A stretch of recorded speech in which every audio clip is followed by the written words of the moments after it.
On one trip to Los Angeles, Courtney Love found a partner in crime in bassist Jennifer Finch. She was a brassy, know-it-all loudmouth, and I loved her. She was like no other girl I'd met in Los Angeles. They quickly bonded over their love of both music and drugs. There was this huge amount of peer pressure to do heroin. Huge. I did a lot of drugs very young. I started using when I was 13 or 14 to find companionship in the world and running partners. I've always been a little bit of a badass, but not enough to stick a needle in my arm.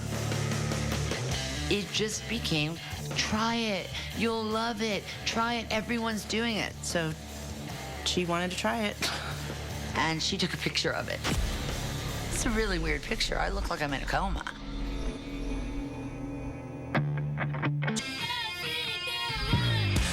I declared that I was going to start a band. I wanted to have an all-female band that took over the entire world. Courtney's mission to find rock and roll sisterhood led her to guitarist Kat Bjelland, whom she met at a club in Portland in 1984. The best thing that ever happened to me, in a way, was Kat. I met Courtney at the Satyricon Club in Portland, Oregon, and I liked her. She was really vivacious.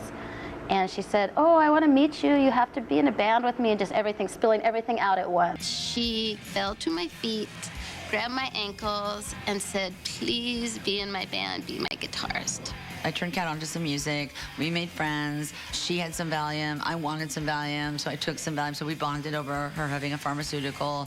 Courtney's musical chops didn't match her desire for rock stardom. She did not play an instrument at the time. I mean, she kind of did, if you count, like, playing keyboards, like ding, ding, ding, playing.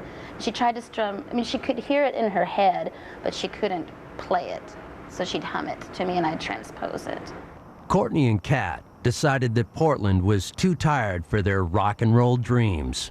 At one point, she just goes, we have to go to San Francisco. I know there's going to be, like, she had this feeling, a big music explosion. It's either going to be in San Francisco or Seattle. They picked San Francisco. In June 1985, Courtney and Kat loaded up a U-Haul and headed south. Me and Courtney lived in this house that I found in the paper. It was on Fillmore and Oak.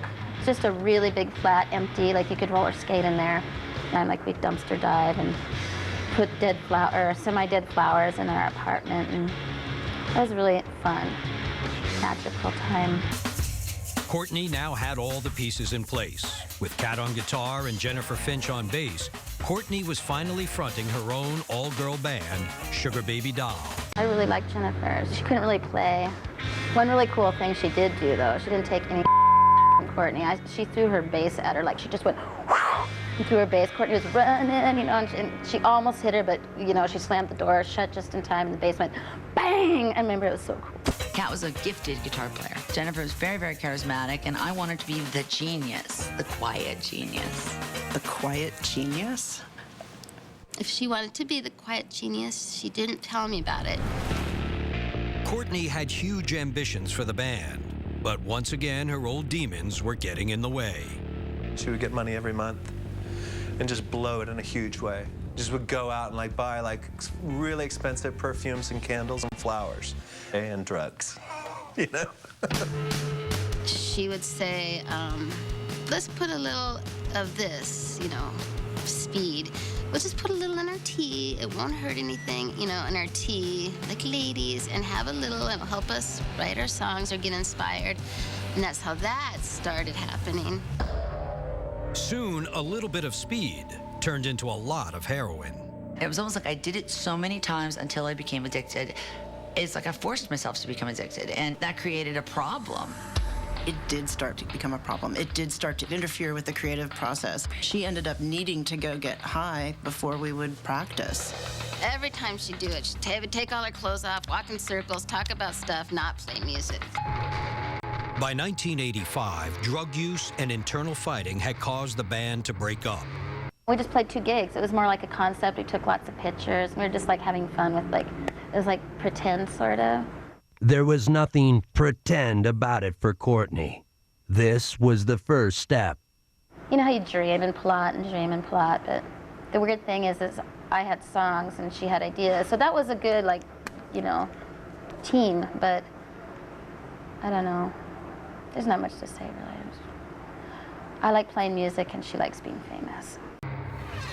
Just 20 years old, Courtney Love was back at square one.